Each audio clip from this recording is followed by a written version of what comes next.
Hi friend, if you're experiencing slow performance on your PC or laptop despite trying all the Windows speed up tips and not seeing much improvement, then installing a solid-state drive in place of a hard disk drive can make a significant difference. I recently did the same thing with my PC and experienced notable improvements in boot time and the opening and running speed of programs. To help you see the difference, I have provided a side-by-side comparison of the actual boot time footage after replacing the HDD with an SSD in my PC. Here on the top, you can see the PC with the hard disk drive, and below is the PC after replacing the hard drive with SDD. Now at this time I have powered on the PC.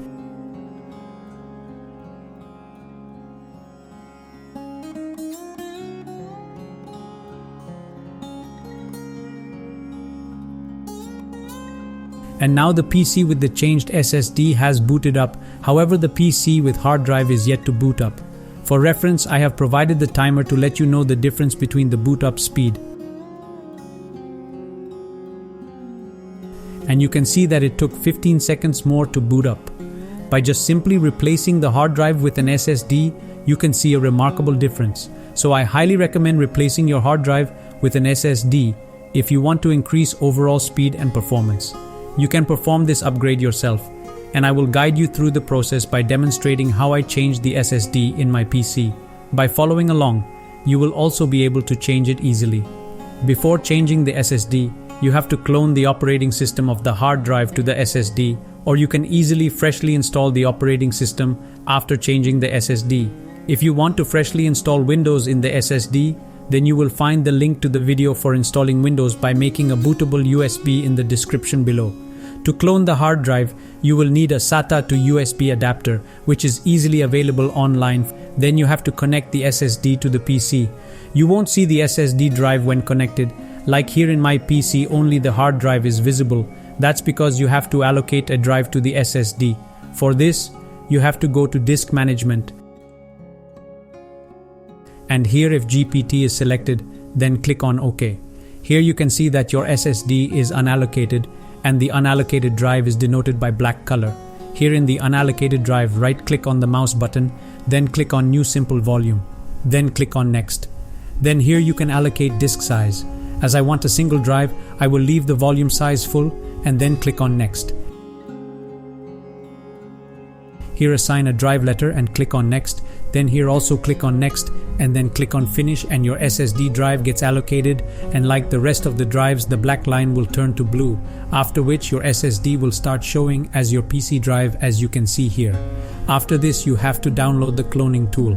There are many free cloning apps that are easily available to clone, but I will be using the Macrium Reflect free. For this, we have to go to the Macrium Reflect free page, whose link you will find in the description below. Then download Reflect 8 free.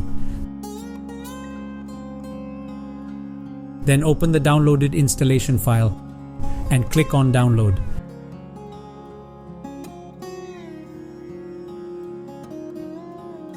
Then here you have to click on Next. And here you have to click on Next. And then select I accept the terms in license agreement and click on Next. And after selecting I agree to the following, click on Next. Then if you do not want to register, uncheck this and then click on Next. Then click on Next here and click on Install. After installation completes, click on Finish and Macrium Reflect opens up. As I only want to clone the drive with the Windows operating system, I will uncheck all the other drives. Then click here on Clone this disk.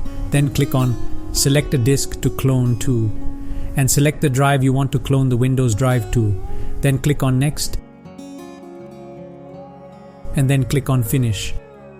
Then click on OK, and you will see a warning that your drive will be overwritten. So here you have to select this and click on Continue. After which your cloning starts. This process takes time to complete, which depends on your data size. When this process completes, your cloning will be complete. I will show you how to change the SSD in my CPU, and after watching this video, you will also be able to change it easily.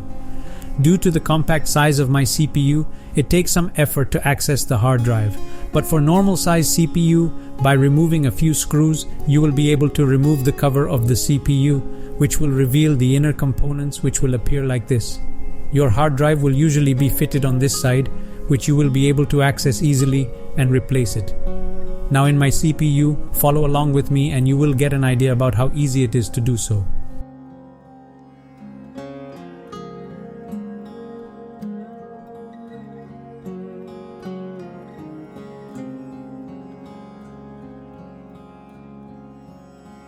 Here, this is my hard drive, which can be taken out after removing a screw holding this in place. The slot of this is fixed, and after removing the hard drive, I can simply attach the SSD drive to the slot.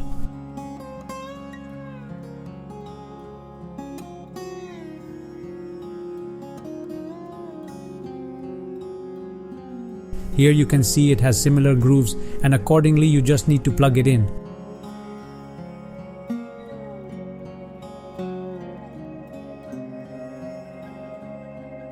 After this, fit back the parts and your CPU will be ready to be used. Hope you found this video helpful. If so, then please do like this video and subscribe to my channel.